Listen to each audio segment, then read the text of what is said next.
आपने तीसरा अध्याय सुना था। अब हम बढ़ते हैं चौथे अध्याय की ओर, जहां चाणक्य हमें समझा रहे हैं कि शरीरधारी जीव के गर्भकाल में ही आयु, कर्म, धन, विद्या, मृत्यु, इन पांचों की सृष्टि साथ ही साथ हो जाती है। इस नीति के द्वारा चाणक्य मानव जीवन की सभी बातों को पूर्व निर्धारित मानते हैं। उनका मत है कि मनुष्य जीवन काल की अवधि मृत्यु, सुख दुख, मान अपमान, विद्या और संपत्ति का भोग सभी ईश्वर के अधीन है। बिना उसकी मर्जी के पत्ता तक नहीं हिलता। अतः सब कुछ उस पर छोड़कर मनुष्य को अपने कर्म पर ध्यान देना चाहिए। आगे चाणक्य समझाते हैं कि साधु महात्माओं के सत्संग से पुत्र, मित्र, बंधु और जो अनुराग करते हैं वे संसार के चक्र से छूट जाते हैं और उनके कुल धर्म से उनका कुल उज्जवल हो जाता है। भाव यह है कि जिस कुल में साधु महात्मा जैसा कोई पुत्र उत्पन्न हो जाता है, उसके सत्संग से बाकी सभी लोगों का भी सांसारिक परिष्कार हो जाता है। आगे समझाते हैं कि जिस प्रकार मछली देखरेख से, कछुई चिड़िया स्पर्श से सदैव अपने बच्चों का लालन पोषण करती है, वैसे ही अच्छे लोगों के साथ से सर्व प्रकार से रक्षा होती है। यहाँ चाणक्य सत्संगति पर जोर देते हैं और कहते हैं कि अच्छे लोगों का साथ होने पर किसी भी प्रकार की हानि नहीं होती है। सज्जनों का साथ सदैव सुखकारी और हितकारी होता है। चाणक्य कहते हैं कि यह नश्वर शरीर जब तक निरोग व स्वस्थ है या जब तक मृत्यु नहीं आती है, तब तक मनुष्य को अपने सभी पुण्य कर्म कर लेने चाहिए, क्योंकि अंत समय आने पर वह क्या कर पाएगा। समय किसी की प्रतीक्षा नहीं करता, समय गुजरता जाता है। इसलिए किसी भी कार्य को कल पर नहीं छोड़ना चाहिए। और कहा भी जाता है, कल करे सो आज कर, आज करे सो अब, पल में परलय होएगी फिर करेगा कब। अतः समय का कोई भरोसा नहीं है। जो पुण्य कर्म करने हैं अभी कर लेना चाहिए, फिर समय नहीं मिलेगा। आगे कहते हैं कि विद्या कामधेनु के समान इच्छा पूरी करने वाली होती है।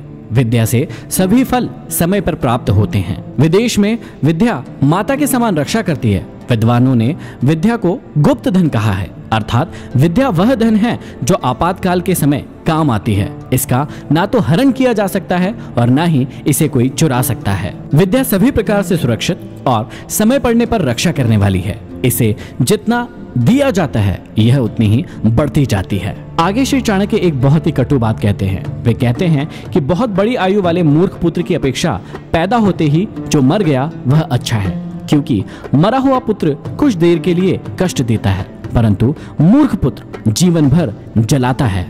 आगे फिर चाणक्य कहते हैं कि उस गाय से क्या लाभ जो ना बच्चा जने और ना ही दूध दे। ऐसे पुत्र के जन्म लेने से क्या लाभ जो ना तो विद्वान हो और ना ही किसी देवता का भक्त हो।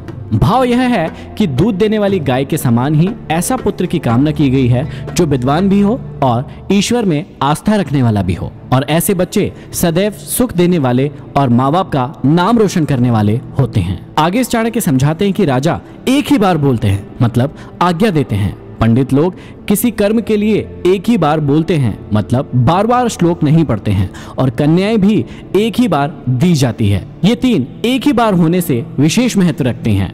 राजा का, विद्वान का और कन्या के पिता का वचन अथवा कथन अटल होता है। आगे समझाते हैं कि तपस्या अकेले में, अध्ययन या पढ़ाई 2 के साथ और गाना 3 के साथ, यात्रा 4 के साथ, खेती 5 के साथ और युद्ध बहुत की सहायता से होने पर ही उत्तम होते हैं।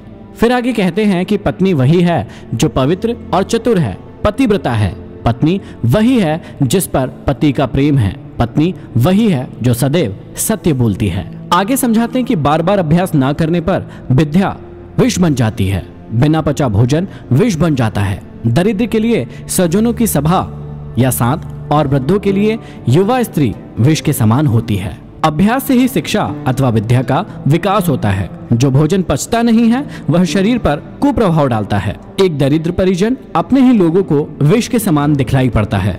उन्हें वह भार स्वरूप दिखाई देने लगता है। यदि किसी वृद्ध को युवा स्त्री मिल जाए तो वह उसे संतुष्ट न करने की स्थिति में जहर दिखाई देने लगती है। प्रत्येक वस्तु का अपना उचित स्थान और महत्व होता है। आगे कहते हैं कि दयाहीन धर्म को छोड़ दो, विद्या विहीन गुरु को छोड़ दो, झगड़ालू और क्रोधी स्त्री को छोड़ दो और स्नेह विहीन बंधु बांधवों को छोड़ दो। भाव यह है कि ऐसे धर्म को कभी नहीं अपनाना चाहिए जिसमें प्राणी मात्र के लिए दया भाव ना हो। ऐसे गुरु को नहीं अपनाना चाहिए जिसमें विद्वता या ज्ञान न हो। ऐसी पत्नी को कभी स्वीकार नहीं करना चाहिए जो क्रोधी स्वभाव की हो और कलह करने वाली हो। साथ ही ऐसे परिजनों से संबंध नहीं रखना चाहिए जो सुख दुख में काम न आए। बहुत ज्यादा पैदल चलना मनुष्य को बुढ़ापा ला देता है। घोड़ों को एक ही स्थान पर बांधे रखना और स्त्रियों के साथ पुरुष का समागम न होना और वस्त्रों को लगातार धूप में डालने से उनका बुढ़ापा आ जाता है। बुद्धिमान व्यक्ति को बार बार यह सोचना चाहिए कि हमारे मित्र कितने हैं, हमारा समय कैसा है, अच्छा है या फिर बुरा है। यदि बुरा है तो उसे अच्छा कैसे बनाएं, हमारा निवास स्थल कैसा है, हमारी आय कितनी है और व्यय कितना है, मैं कौन हूँ, आत्मा हूँ अथवा शरीर, स्वाधीन हूँ अथवा पराधीन, तथा मेरी शक्ति कितनी है। आगे चाणक्य कहते हैं कि राजा की पत्नी, गुरु की स्त्री, मित्र की पत्नी, पत्नी की माता अर्थात सास और अपनी जननी, ये 5 माताएं मानी गई हैं। इनके साथ हमेशा माँ का व्यवहार करना चाहिए। यदि आप इन सभी बातों का ध्यान रखेंगे तो अपने जीवन में सफलता के मार्ग पर आगे बढ़ते चले जाएंगे। आप सुन रहे थे संपूर्ण चाणक्य